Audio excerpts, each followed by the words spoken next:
You'll tell me when. I'm looking at you. Good morning and welcome to this week's episode of Feedback Friday, which comes to you today in respect to tomorrow's holiday. Today we're joined by the Director of Revenue, George Omusula, who will be answering your questions on revenue. Kulipa ushuru Vihiga, tumekuwa na a lot of issues, a bit of questions here and there on, what happens to the revenue, the taxes that are collected, why some issues happen the way they are. So we've gathered the questions that you've asked, and today we have the Director of Revenue here with us. Karibu, Director Omusula. It's good to have you today. Thank you. You're welcome. Thank you again for joining us. Najua hii ni Mudia. We have the president around, so there's a bit happening in Vihiga County, but it's good to have you here. And as we begin, as we do with other guests, can you tell us a bit about yourself and your role as the Director of Revenue? What does that entail? What do you do? What does your job look like? Yeah, my name is George Omusula. I'm in charge of, I'm the Director of Revenue. My role entails to ensure that the county collects revenue, the revenue is accounted for, and it's also reported to the stakeholders. Okay. Yes. And when we in county government, in the county government structure, we often use the calendar, not the calendar year, but the financial year. So that begins from July and ends on 30th June. How does that affect some of the projects you take? Because now for most of the residents, we tend to follow January to December. Do you tend to see a spike in taxes in collection at certain periods, or is it constant throughout the 12 calendar months against the 12 financial year months? Usually, in accounting, we have a financial year as per the government law. It's from July 1st to 30th of June the next year.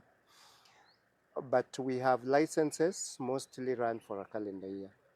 So you'll find that most of revenue is collected between 1st of January to 31st of March, which is actually the third quarter in the financial year. So that's when we have a spike of the collection. And mostly this is what we term structured streams.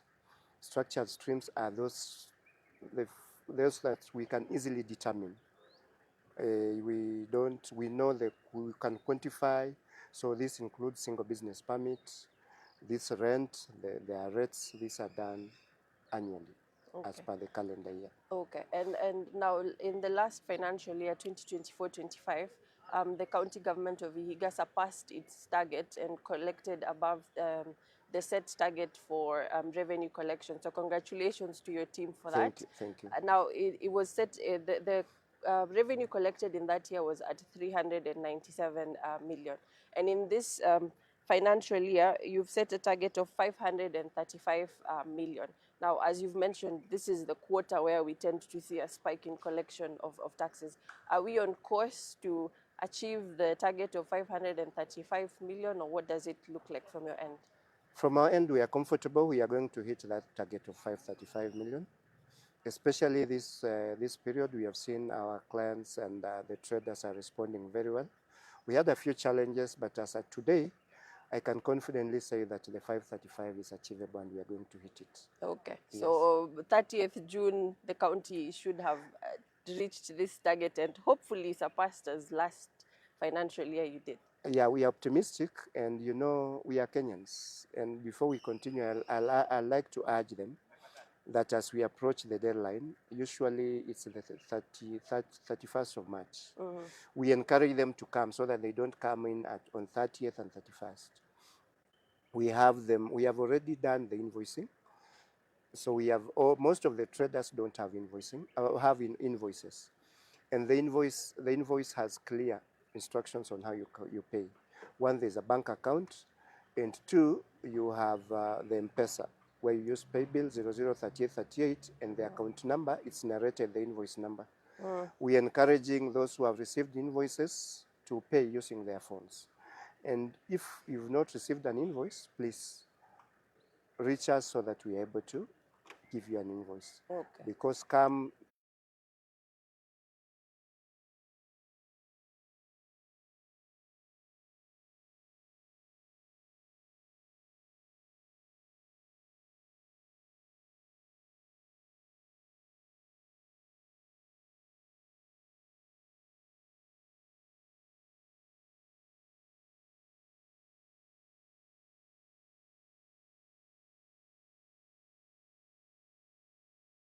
within the next coming years, with now us improving our revenue collection, that we'll be able to collect this 900 million in a financial year and even more?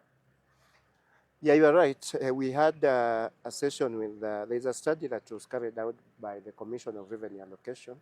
The exact figure they gave us was 927.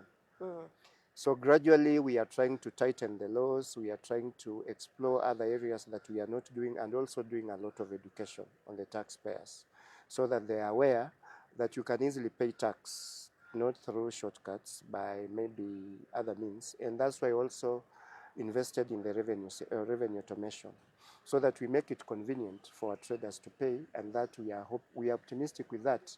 Gradually, we should grow in the next like 2-3 years. We should have hit that 900 and even surpassed. Okay. Yeah. So if we continue with this trend in the next 3 years, tutakuwa tunapata 900 million and hopefully above that. Yeah, we shall be looking at 1 billion. Okay. Yes. Okay, that would even support some of the initiatives that we have in place more.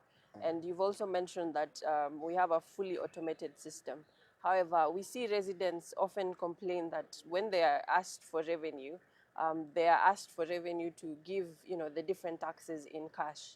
What are some of the things you have in place to ensure that, not just from the revenue collectors, but also from the residents themselves, that they're aware that you're not supposed to give cash, because Vihiga County has fully automated revenue collection, and so we are cashless. So we shouldn't have instances where people are giving cash in place for collecting taxes. So what are some of the things you've done to ensure, even for us as residents, we don't give cash, and we have, a say to stand up for ourselves and say, we're not allowed to give cash. Vihiga is cashless.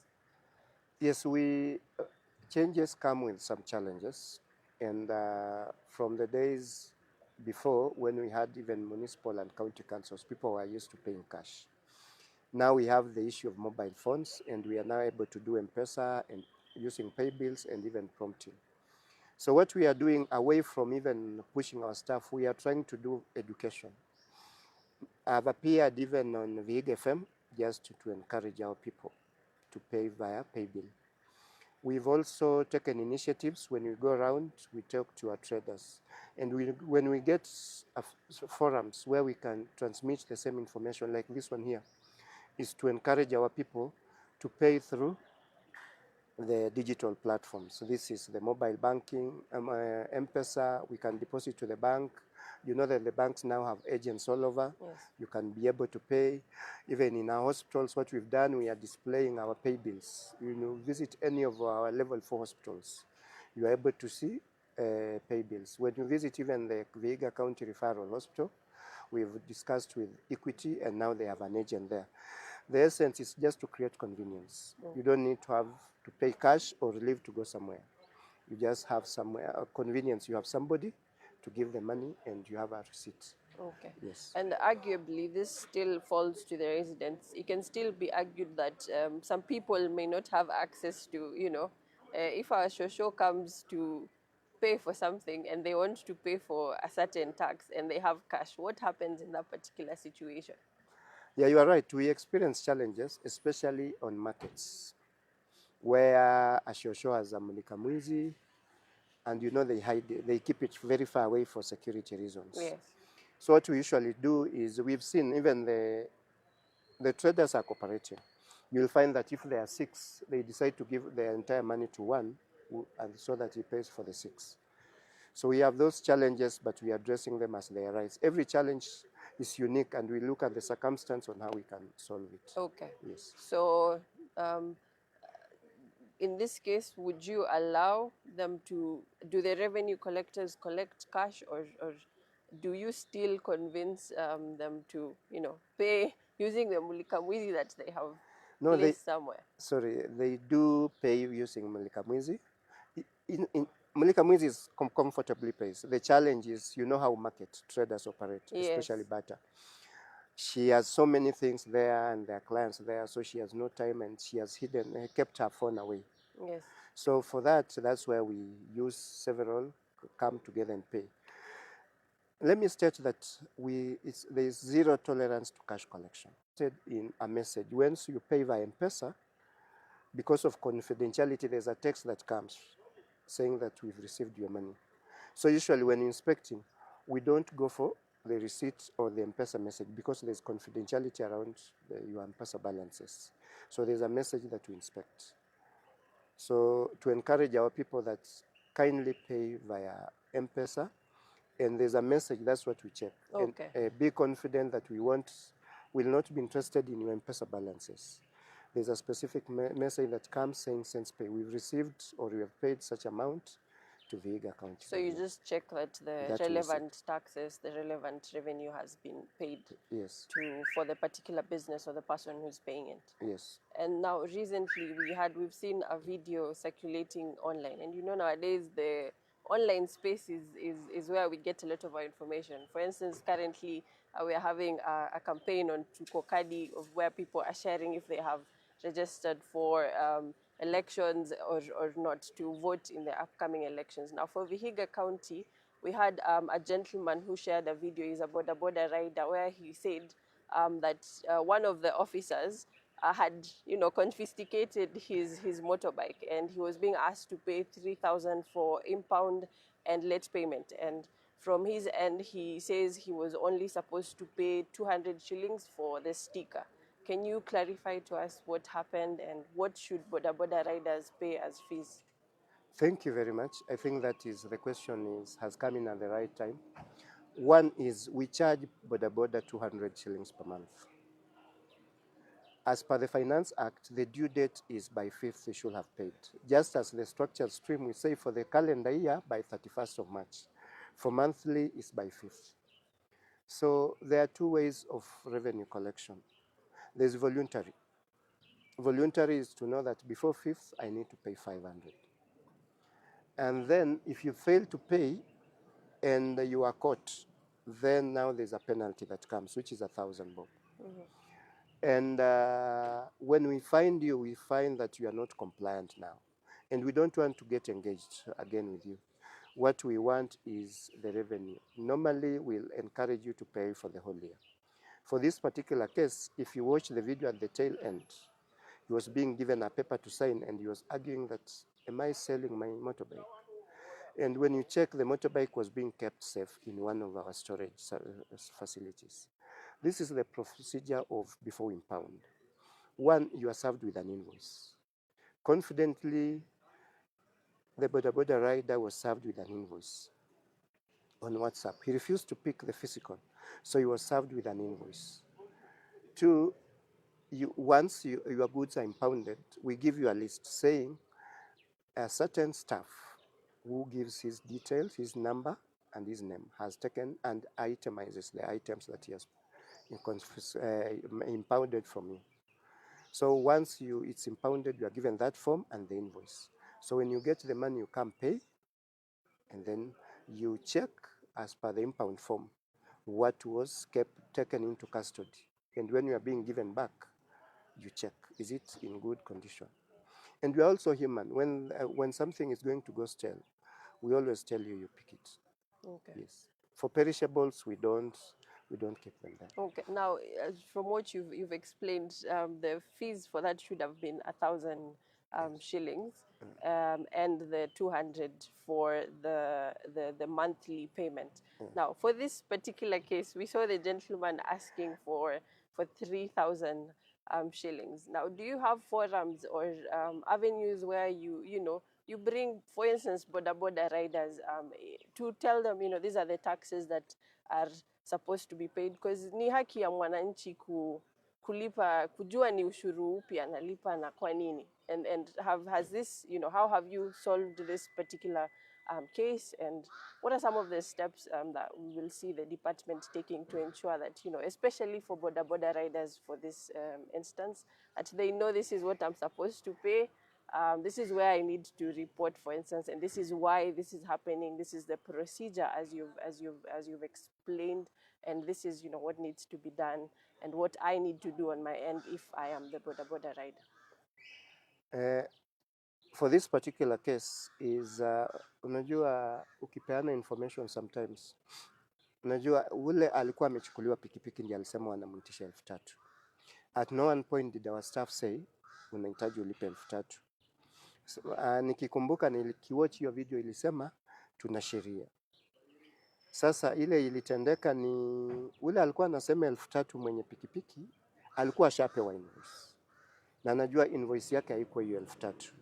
Na hii particular case wakati ilikuja kesho yake alikuja na hizo invoices na akalipa. Na akachukua pikipiki yake akaenda. So ile tunafanya County Government of Vihiga imechukua bodaboda kuwa a very special group. Na kuwafanya kulikuwa na tuliwahamasisha kuhusu hizo vile tunaenda kuokota ushuru. Isitoshe tulichukua wale wanatoza ushuru kwa bodaboda ni wenzao. Hao tunachukua bodaboda wanakuja kutusaidia. So tulichukua wao ndio wanatusaidia kuokota ushuru. So wanajua walihamasishwa, wakaambiwa inafaa ulipe pesa fulani. Lakini ushuru kawaida hata ukienda kotini, ushuru lazima kuna element ya kulazimisha. It's not voluntary tax, hakuna mtu atakubali tu kulipa. So wakati mtu anajikuta on the wrong, anakuja na accusations. Kama director mahali nimekaa, kuna hiyo accusation, kuna bodaboda, kuna ile mjasikia. Mostly unasikia mtu anakupigia simu, kuna maofisa wako hapa, wamekuja kuchukua ushuru, wanaitisha pesa taslimu. Mimi huambia aje, tafadhali usiwapatie pesa taslimu, weka kwa simu, lipa, muonyeshe message, mwambie akuondokee. Unaona mtu anaanza kusema unajua. Ile ingine ni away from taslimu, ni kuanza kujitetea. Wameni overcharge. Unauliza mlipa ushuru, ulikuwa unafikiria inafaa ilipwe ngapi? Ile unakubaliana nayo ni ngapi? Lipa ile unakubaliana nayo, tuanze kudiscuss ile una dispute. Kwa mfano umeambiwa lipa shilingi 10. Wewe umesoma sheria ya Finance Act, una feel ulipe shilingi 5. Ukinipigia kitu ya kwanza nakwambia kabla tuendelee kwa majadiliano, lipa hiyo shilingi 5 unakubaliana nayo. 5 tu tuongee, ukuje tu tusikizane. Unasikia natafuta another excuse. So ushuru kidogo kuna hiyo element.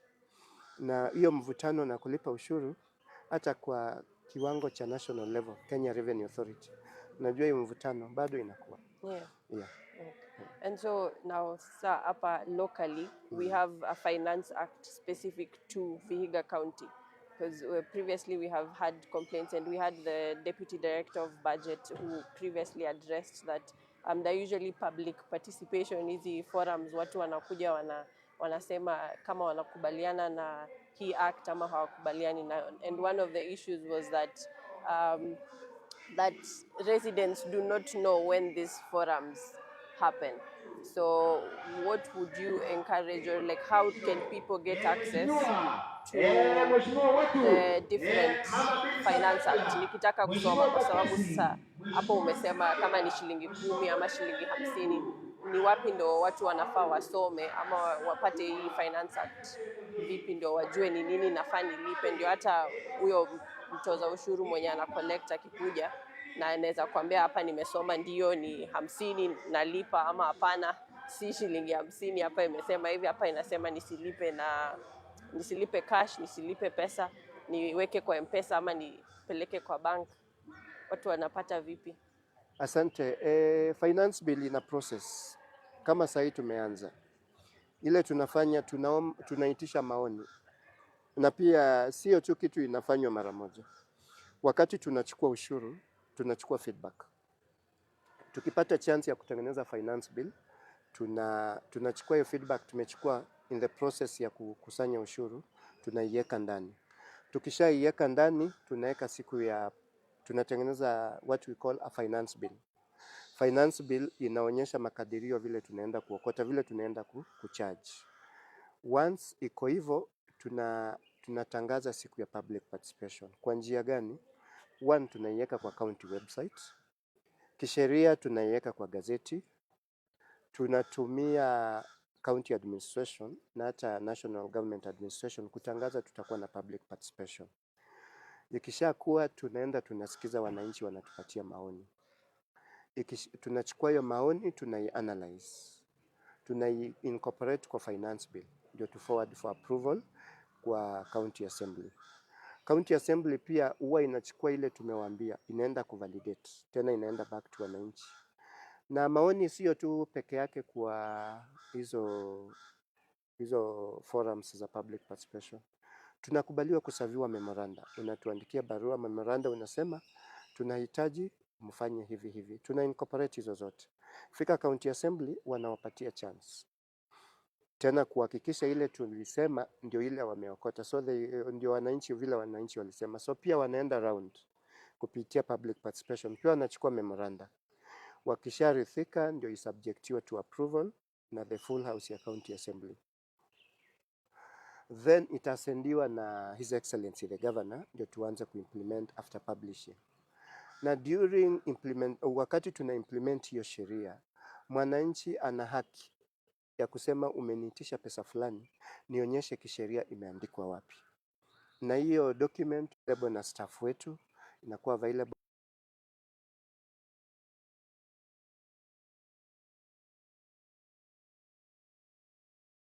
So it's a public document that we make it as public as possible. Unajua tuwezi toa Vihiga ina more than 650,000. Yeah. So tuwezi toa hizo 650,000 tupatie kila mwananchi, but tunaiavail kwa website, hata ukigoogle tu utaipata. No. Yes. And so now it is up to us sisi residents twende pale kwenye website tutapata the Finance Act, the different laws that guide revenue collection ndio tuweze kujua what needs to be done. And as we come to the end of this program, one of the other issues tumeona watu sana wanauliza ni wanasema waoni penye ushuru yenye wanaitishwa kazi gani inafanya kwenye county. Now, can you tell us some of the projects, ni wapi ushuru unatumika katika county ya Vihiga, especially for the on-source revenue that we collect? Nitakurudisha, kuna wakati unajua kuna wale walizaliwa kitambo kidogo around 2003 2004 kulikuwa na ile msemo ilikuwa inasema kulipa ushuru ni kujitegemea. Sasa unajua county government in expenditure na inatengeneza budget. Budget inasema nitapata kiwango hichi cha pesa na nitatumia hivi. Kuna matumizi na kuna pesa kuingia. So upande wa pesa kuingia ni wakitengeneza budget, the revenue part. Unajua county government inategemea pesa kutoka kwa national government, equitable share, inategemea kwa development partners na on source revenue. So akisema budget ya Vihiga maybe ni bilioni 1 ama shilingi 100, hiyo yote inajumuisha on source revenue, inajumuisha equitable share na partners. So hizo miradi zote unaona zinafanywa na serikali, kuna element ya on source revenue. So kwa kuendeleza miradi mingi ya county, mwananchi ile mnachanga mingi ndio inasaidia kwenda kwa hizo miradi. So huwezi sema ati on source revenue imeenda hapa. Ni inawekwa kwa kikapu. Na hicho kikapu ndio kinatumika kufinance government activities. So kulingana na budget yetu, hiyo on source revenue inachangia kwa zile miradi ambazo tumesema tutafanya katika that financial year. Yes. And as a final question, tumezungumza shida hapa pale, lakini ni what are some of the achievements that you have seen your department gain within the last few financial years? Ni zipi utasema najua hapa tulikuwa na shida fulani lakini tumeweza kufanya kitu fulani, tumeimprove, officers wako wamechangia vipi? Asante sana. Unajua tukianza ulisema tulikuwa na 397 million against a target of 340. Ukiangalia kuanzia 2022 tumekuwa tukikua ushuru. Tumetoka around 229 million, tume almost double. Na sasa tunakusudia hata ku triple. So hiyo kwanza si officers wangu peke yao. Kwanza ni mwananchi wa kawaida ametusaidia kuokota hiyo ushuru. Tunachukua pesa yake na ana haki ya kuuliza anatumia njia gani. Kitu ya pili ni revenue automation. Hiyo automation imecost convenience. Unaweza lipa ushuru mahali popote. Kwa mfano unaweza kuwa unafanya kazi Nairobi, unaweza kuwa unafanya kazi Mombasa na kuna mjengo, unajenga huku nyumbani. So ile nimeona maafisa wangu wanafika, wanaangalia, wana assess, wanaamua pesa, unawapatia simu, unalipa pesa ukiwa Mombasa. Na una uhakika imeenda kwa county government. So kumekuwa na pia tumeexpand. Tukianza revenue streams ilikuwa kidogo, but now tumefikisha around almost 40. So vile tunaendelea kuexpand na cooperation ya bodaboda sector, cooperation ya matatu sector, watu wa gold mining katika mahospitali zetu, tunaona wananchi wanarespond na tunawahimiza waendelee kurespond vizuri. Tunapomalizia, do you have any last messages or any last words for our audience? Asante sana. Ningependa kuchukua nafasi hii kuwahimiza, vile nimesema kuwa most of our revenue streams deadline ni 31st of March. Ina include single business permit, land rates, ina include wall branding, vehicle branding. Tunawahimiza wale wamepata invoice waweze kulipa, na wale bado wakujia invoices kwa our sub county offices. Kitu ingine ni maneno ya land rates. Tumekuwa na concern, kumekuwa na kidogo laziness in paying. Tuna encourage kuwa sasa tunapeana demand notices. Kama una plot ya serikali, tafadhali ni jukumu lako kuhakikisha umelipa. Ni pesa kidogo, inaenda mpaka shilingi 500 peke yake kwa mwaka. So ni kuwahimiza tu waendelee kulipa, na tukielekea mwisho wa mwezi wa March waweze kulipa. Na pia kwa mahospitali, unajua watu wakienda hospitali hawajui ni pia revenue account. Ukiwa hospitalini, tafadhali usipeane pesa taslimu. Tumia paybill ama lipa kwa account ambao tuna equity agents in some of the hospitals, so that hiyo pesa usipeane pesa taslimu, iweze kufikia county government. Na mwisho ni wafanyikazi wetu. Ukiona una shida naye, muulize sheria gani ina govern hapo mahali inaweza kulipa. Mkishasikizana, lipa kupitia simu ama direct deposit kwa bank. Ni hayo tu. Asante. Thank you again, Asante Director Omusula, for joining us today for this week's episode of Feedback Friday. We thank you to our audiences for asking your questions. This episode has been brought to you by the Department of Communication. Tunatumai hayo maswali yote ya ushuru mmejibiwa kwa wale waliuliza maswali, and next week we'll be hosting someone from the Department of Education. So if you have questions, kindly share with us. We'll be able to ask them. Today we are hosting this episode in respect to our Muslim brothers and sisters. We wish you Eid Mubarak in advance. And until next time, I've been your host, Shamim Kerai Hussein. If you have any additional questions, please contact us through the different channels available to you. Tuendelee kulipa ushuru tukijenga Vihiga. You've heard we have a potential of 900 million. So as we continue to achieve that and to fund some of the projects that we have in our county. Until next time, bye.